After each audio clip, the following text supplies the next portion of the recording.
Surprise. I came home early. I'm Tyler Bennett, 51 years old, and I've spent close to 3 decades living the rhythm of offshore drilling platforms scattered across the globe. To most people, that sounds exotic, but the truth is less glamorous. Steel corridors that never stop humming, the constant scent of diesel mixed with salt air, and bunks so tight you can touch both walls if you stretch your arms. That night, in the Persian Gulf, after dragging myself through a brutal 14-hour shift in suffocating heat, I collapsed onto my narrow mattress, boots still on. At 2:47 a.m., my phone buzzed with a message that would carve my life into a clear before and after. My wife Rachel's text was short, cutting, and designed to leave no room for hope. "I'm done with this marriage. Leaving for California with my new boyfriend Marcus. He's 26 and treats me right. Took our savings too. Good luck figuring things out." She hadn't just ended our marriage. She had attached proof of her betrayal. A screenshot of our joint checking account showing 17 cents where $138,000 should have been. And as if draining our life savings wasn't enough, she tacked on a smiley face like she'd just announced a vacation win. I stared at the glowing screen in the darkness of that steel cabin, eyes burning, pulse hammering in my temples. 30 seconds passed, though it felt like hours of silence pressing down on me. I didn't explode, didn't curse, didn't call her back. I typed only 4 words, "Okay, take care of yourself," and powered the phone down, the act feeling like severing the last cord to a life I no longer recognized. Then I forced myself out of the bunk, walked down the dim corridor to the communal showers, and stood under lukewarm water that smelled faintly of rust. I let it run over me until my shift supervisor knocked, worried I might have drowned. The next morning I skipped the mess hall entirely, not trusting myself to sit across from men who'd spot the storm in my face. Instead, I reported early for duty. My foreman Derek gave me a look now and then, part curiosity, part concern, but he never asked. Out here, we live by an unspoken law. Whatever's falling apart back home doesn't exist until your boots touch solid ground again. We had 14 crew members who counted on us to keep this floating industrial monster running safely. My private collapse would have to wait. It wasn't until my lunch break that I opened my laptop. There, waiting in my inbox like a knife, was Rachel's follow-up strike. Divorce paperwork already filed. Her petition painted me as a man who had abandoned his marriage through career obsession. Her attorney, a well-known shark named Gregory, who'd built his reputation on bleeding men dry. The filing demanded alimony pegged to what they described as my substantial earnings. As if to twist the blade, the document also noted that Marcus, my replacement, was already living in my house back in Lubbock. I closed the laptop with the kind of deliberate calm that comes from refusing to show weakness, even to an empty room. Then I went back to work as if nothing had changed. That evening, after the machinery quieted and the crew drifted toward sleep, I composed a single email to my cousin Patrick, a financial planner in Dallas. The subject line was only 2 words: Protocol Blizzard, a code we'd invented years earlier when joking about worst-case scenarios, but always knowing we might need it one day. His reply came within minutes. "Already moving. Don't communicate with anyone until you're stateside." I had 12 more days left on this rotation. 12 days of 16-hour shifts in crushing Gulf heat while my marriage, my home, and everything I'd spent 2 decades building disintegrated thousands of miles away. Some men might have begged for emergency leave, but I knew what that would signal: desperation. Better to finish the contract, collect my pay, and return to land standing tall. If Rachel thought she'd already broken me, she was going to learn she'd underestimated the man she'd walked away from. Rachel and I first crossed paths 20 years ago at a tackle shop my buddy owned in Lubbock. I remember the moment clearly. She was 32, standing behind the counter, her auburn hair tied back loosely, laughing as she rang up a customer who was convinced bass fishing required rods worth more than a used truck. She teased him with the kind of quick wit that drew people in instantly, and I caught myself lingering longer than I needed to just to hear her banter. I was 31 then, already 10 years into offshore oil work, home between rotations, and helping my friend with inventory. I wasn't looking for anything serious, but something about her confidence, the way she owned every conversation, made me return to that shop more often than I needed fishing gear. 9 months later, we stood together in a modest ceremony, surrounded by a handful of close friends and family. Nothing extravagant, no grand honeymoon or lavish reception, just vows exchanged with sincerity that at the time felt unshakable. By then, I'd built a solid foundation for myself. A paid-off home, thanks to a lucky early investment in a startup drilling company that had been bought out by a corporate giant, and a career that promised consistent, generous paychecks. Stability was my strongest card to play, and Rachel often said she admired that about me, how she could depend on me, how ambition seemed stitched into my very bones. I, on the other hand, admired how she lit up any room she entered. She had a way of turning strangers into friends in minutes, something I, a man more comfortable with silence and machinery, found magnetic. Of course, our marriage came with a built-in challenge, the rotation schedule.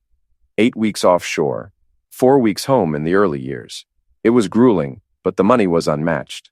In 6 months, I could earn what most men in town scraped together in 3 years. We made peace with the trade-off. She would hold down the fort, bills, family, social obligations, while I focused on securing our financial future. For a while, it worked.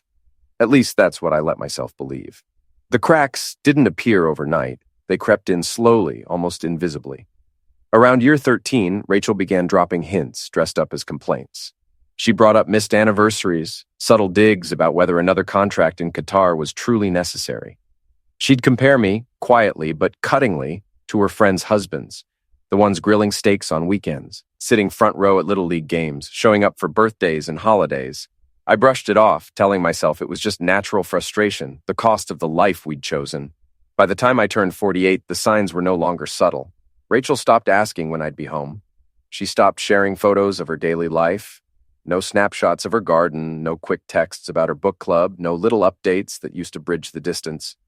Our video calls grew shorter, her eyes wandering off screen, her tone clipped and distracted. I convinced myself it was normal, that long-distance marriages evolved. That routine simply replaced excitement, but deep down, I felt the shift. Then came last December. I returned from a rotation expecting the same house I'd left, only to find it completely transformed. New furniture, freshly painted walls, different curtains, updated appliances, all without a single conversation with me. It wasn't just a remodel, it was a declaration. When I asked her about it, Rachel simply said she needed something different. That was all. No explanation, no invitation to understand what different meant. I didn't push her for clarity. Looking back, maybe I should have. 8 weeks before the text that detonated my life, I noticed unfamiliar transfers draining from our joint account. When I asked Rachel, she told me we needed extensive foundation repairs on the house. The explanation sounded rehearsed, but I wanted to believe her. Before leaving for my next offshore stint, I drove by the property myself. No construction crews, no equipment, no signs of any work in progress. But parked in the driveway was a silver Lexus I didn't recognize. Its presence so casual, it was as if it belonged there. 6 weeks ago, Rachel stopped answering my calls altogether. No voice-to-voice contact, just the occasional text claiming she was too busy with a new personal project. I thought about cutting my rotation short, flying home to face whatever was unraveling. But after nearly 2 decades together, I decided to trust her word. I told myself she was simply going through a phase, that this too would pass. Then, 4 days before that final message, our neighbor Gerald sent me a photo.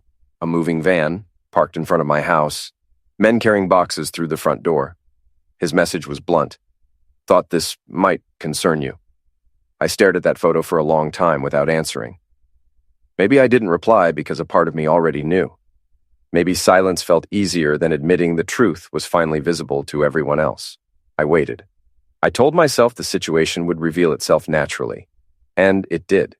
Just not in a way I was prepared to face. After Rachel's betrayal text, my cousin Patrick called me on the satellite phone.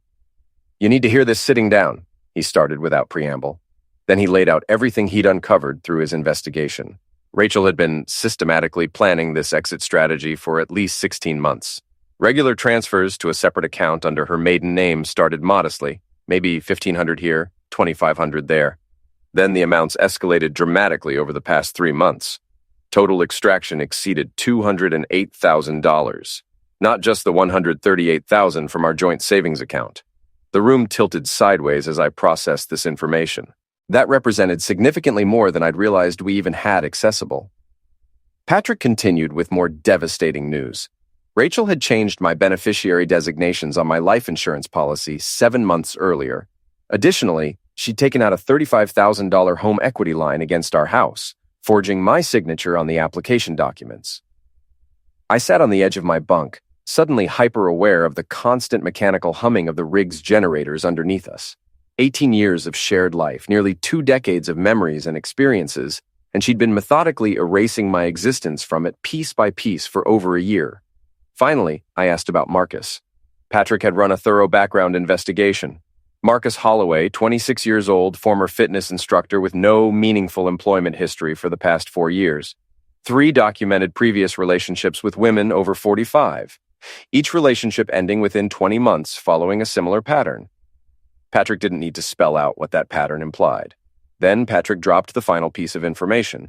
Credit card records showed 2 one-way airline tickets to Palm Desert purchased for the following Thursday, just 5 days away. Rachel wasn't simply leaving me. She was planning to vanish completely with everything she'd stolen before I could even make it back to American soil. After hanging up, I sat in complete darkness in my quarters for a long time without turning on any lights. Just sat there while memories rearranged themselves in my mind, like a puzzle finally forming its true picture. Those mysterious phone calls she'd take outside on the patio, her sudden obsession with fitness 3 years ago, the complaints about money despite our substantial savings. What devastated me most wasn't the betrayal itself, but the meticulous planning behind it. The calculated, patient dismantling of our entire life while she smiled at me during video calls, while accepting the money I sent home monthly, while claiming she missed me desperately. Something fundamental shifted in my chest at that moment. The hurt crystallized into something much harder and colder. I retrieved my laptop from my locker and accessed an email account only Patrick and I knew existed. Logged into the holding company we'd established 9 years earlier after I'd witnessed a colleague lose absolutely everything in his divorce. Frost Point Holdings, named after my grandmother's maiden name, combined with the creek running through her old property. The account balance loaded on my screen. $1.4 million. I'd been redirecting 65% of my actual income there for 9 years. Completely legal, properly declared on tax returns, but separated from marital assets through the corporate structure Patrick had carefully designed. I sent a single email to my attorney in Dallas, initiate Operation Arctic Response. Then I closed my laptop and headed to the mess hall for coffee. For the first time in days, I actually felt hungry. I touched down in Dallas 42 hours after my rotation ended. Patrick met me at arrivals, immediately handing me a prepaid phone and a thick folder of documentation. "She's been calling your regular number constantly since yesterday afternoon," he informed me as we walked toward his vehicle. "The bank froze the account where she transferred funds, standard protocol for large suspicious transactions. They're requiring you to appear in person to verify and authorize." I confirmed she had no idea I was back stateside. Patrick nodded. "Nobody knows except me and Robert." Robert was my attorney. Patrick pulled out his tablet and showed me a series of text message exchanges between Rachel and someone saved in her contacts as M. I scrolled through their conversations, planning their new life together, mocking me for working overseas while they spent my earnings, discussing details about the condominium they'd already deposited on in Palm Desert.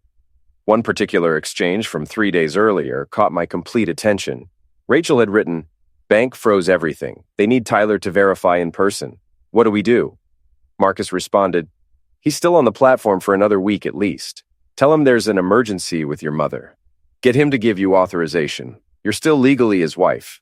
Rachel, "He won't answer my calls anymore." Marcus, "Keep trying. We need access to those funds before the condo closing next week, or we'll have to consider Plan B." Rachel, "I'm really uncomfortable with Plan B." Marcus, "It's just life insurance money. He works one of the most dangerous jobs in the world for a reason. Industrial accidents happen constantly." I handed the tablet back to Patrick. My hands remained perfectly steady but felt ice cold. "Are these admissible in court?" I asked. Patrick explained they came from the cloud backup of Rachel's phone. She'd used my Apple account credentials to set up her new device last year and never changed the password afterward. Everything automatically synced to my cloud storage. We drove directly to Robert's office where he'd already prepared comprehensive divorce paperwork, a criminal complaint regarding the forgery on the home equity loan, and an emergency motion to freeze all assets.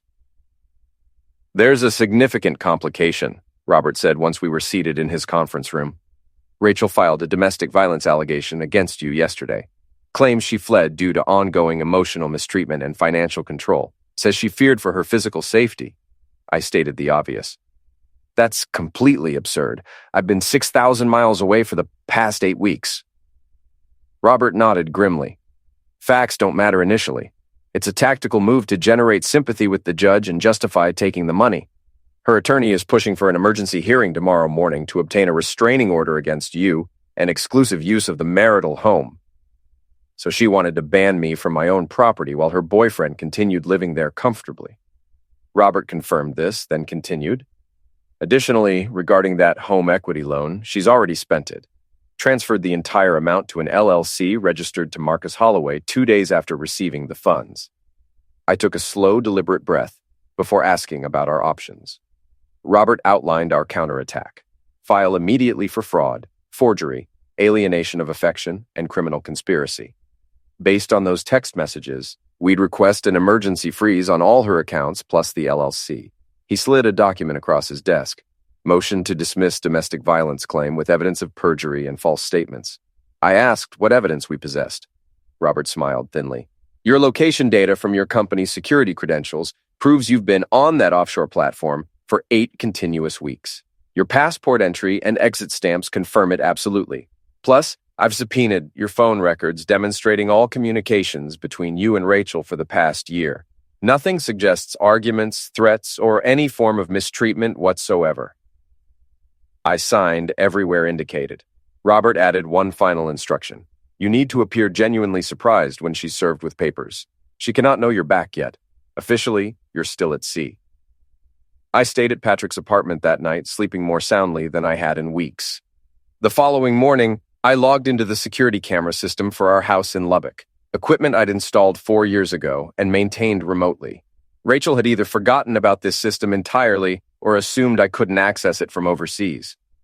The footage showed a young man lounging beside our pool, drinking from my collection of single malt scotch, wearing what appeared to be my vintage university hoodie. He was on his phone laughing, feet propped on the outdoor furniture I'd personally built by hand. While I watched, Rachel entered the frame looking anxious and agitated, pacing as she talked on her phone. I couldn't hear audio, but her body language communicated clearly that things weren't proceeding according to her plan. Patrick entered with coffee and opened his laptop. You need to see what I found overnight, he said. He'd spent hours conducting deeper research into Marcus Holloway's background. What he discovered changed everything fundamentally. He's done this exact same thing before, 4 times actually. Patrick turned his screen toward me, showing news articles, civil court records, and social media posts. Same pattern every single time. Meet a woman, usually married, and always financially comfortable. Relationship develops secretly. Woman leaves her husband, extracting whatever money possible. They relocate together. Within 20 months, Marcus disappears with whatever remains. The screen displayed documentation of 4 women across 6 years, all left financially devastated. One was still repaying credit card debt Marcus had accumulated using her information. Patrick's voice dropped lower. There's something else. He was briefly investigated as a person of interest in the death of his 3rd girlfriend's ex-husband. Suspicious single-vehicle accident 7 weeks after their divorce. The man drove off a cliff on a road he'd traveled safely for 15 years. No charges were ever filed, but the implications hung heavy in the air between us. My phone rang, showing Rachel's number on my regular device. I let it go to voicemail. Patrick played the message on speaker. Tyler, please, I'm begging you. Rachel's voice cracked convincingly. I need you to call the bank immediately. There's been a terrible misunderstanding with our account. I was just moving money to a better investment option like we'd discussed, but the bank froze everything. I can't access any funds for groceries or bills. Please call them and authorize the transfer. I'm really frightened right now. We'd never discussed any such investment plan. The performance was genuinely convincing, though. 2 weeks ago, I would have believed every word. Robert called during lunch with an update. She's desperate. The condo closing in Palm Desert is in 6 days. They absolutely need that money. I asked about our next move. The emergency hearing was scheduled for that afternoon with Judge Morrison presiding, a jurist with zero tolerance for false domestic violence allegations. We had my documented alibi prepared and bank documents filed requesting exclusive return of all funds. Robert slid another folder across the table. Your neighbor Gerald sent these to my office this morning. Inside were photographs of furniture being loaded into a moving truck. My furniture, family heirlooms, items that had belonged to my family for generations. They're emptying the entire house, Robert confirmed. Planning to disappear regardless of whether they get the bank money unfrozen? I closed the folder and made a decision. Change of plans. I want to go home. Both men looked at me with concern. Before Robert could object, I clarified. Not to confront them, to watch from Gerald's house across the street. I want to witness this with my own eyes, and I want to be present when they're served papers. I want Rachel to see my face when her entire world collapses. Robert nodded slowly. I'll make the arrangements. As we left the restaurant, a text came through on my prepaid phone from Gerald. They're packing your grandfather's desk right now, the one you spent 6 months restoring. Thought you should know. Some theft goes beyond money. Some betrayal cuts deeper than anything financial.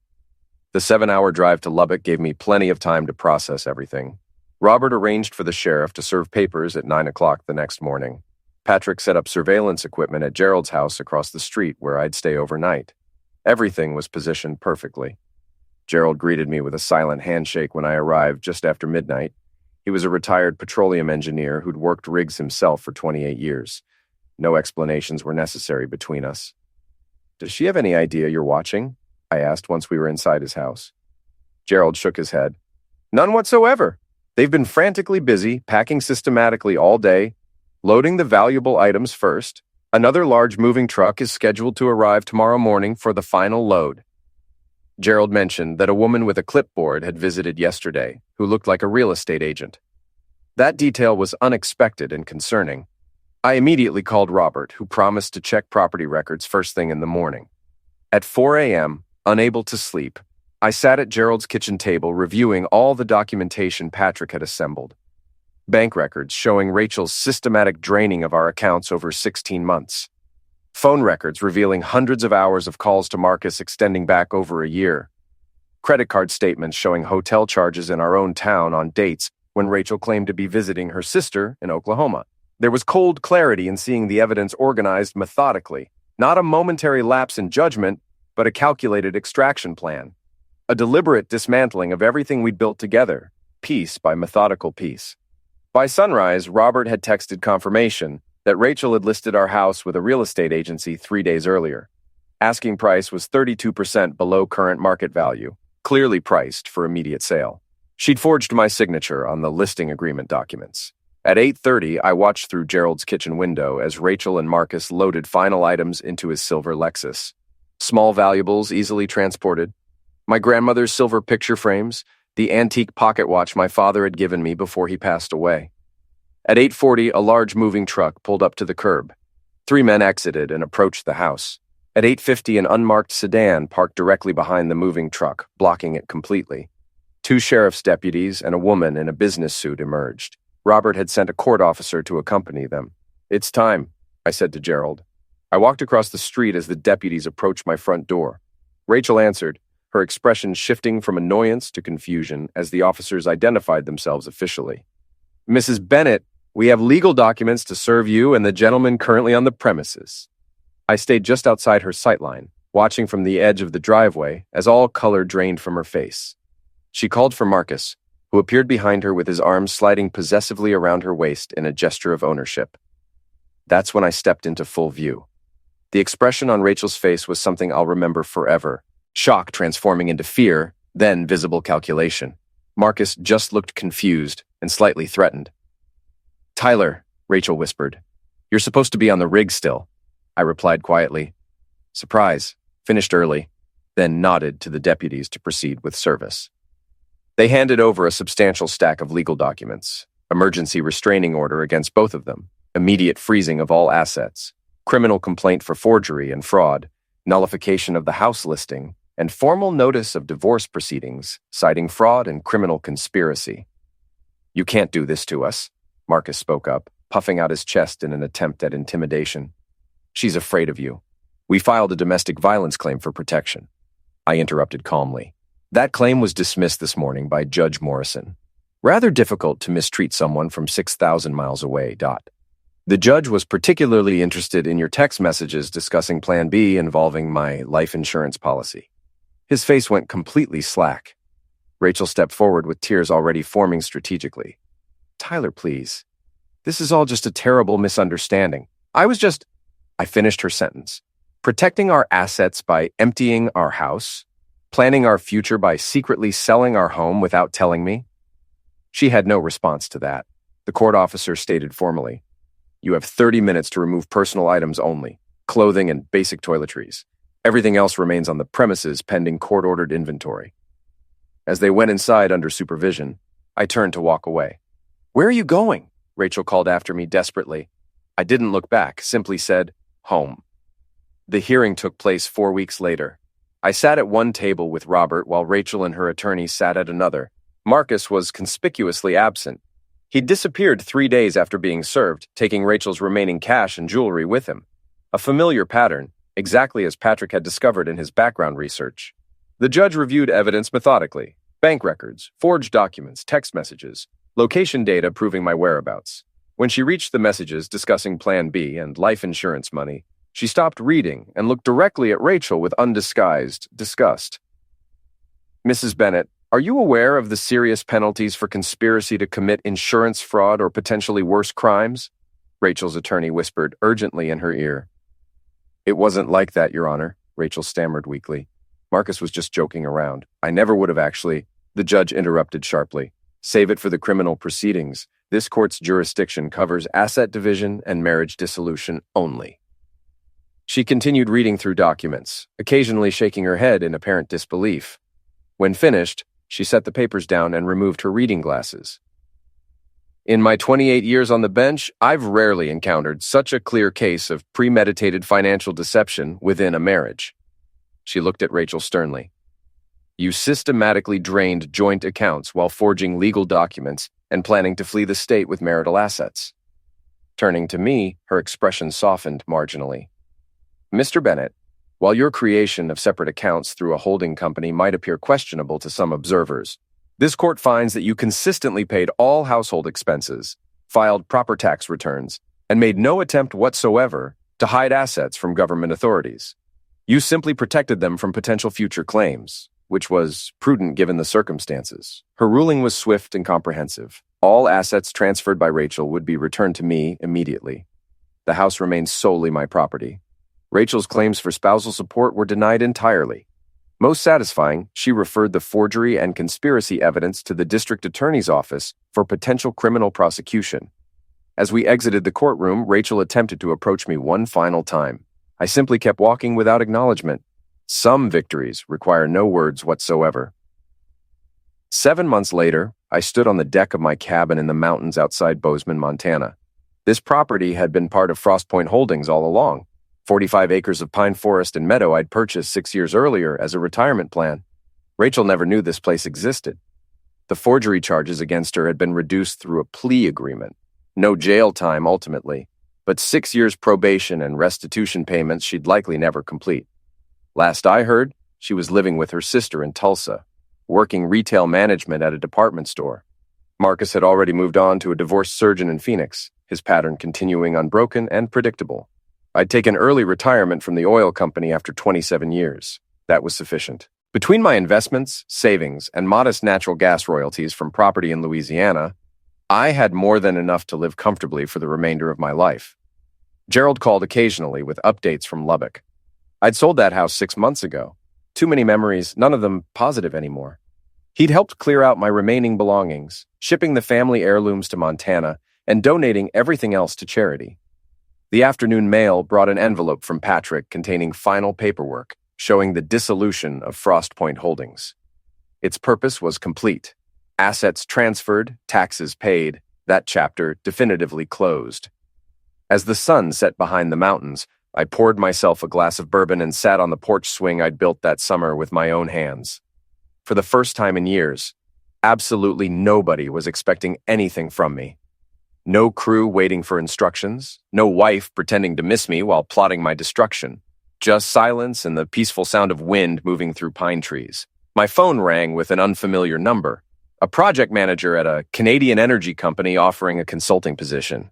Excellent compensation, minimal travel requirements. Just sharing expertise I'd accumulated over nearly 3 decades. "I'll consider it seriously," I told him honestly, "and I would think about it carefully. But not tonight. Tonight was exclusively for me, for the hard-won peace I'd finally earned, for the life I was living entirely on my own terms for the first time in 20 years.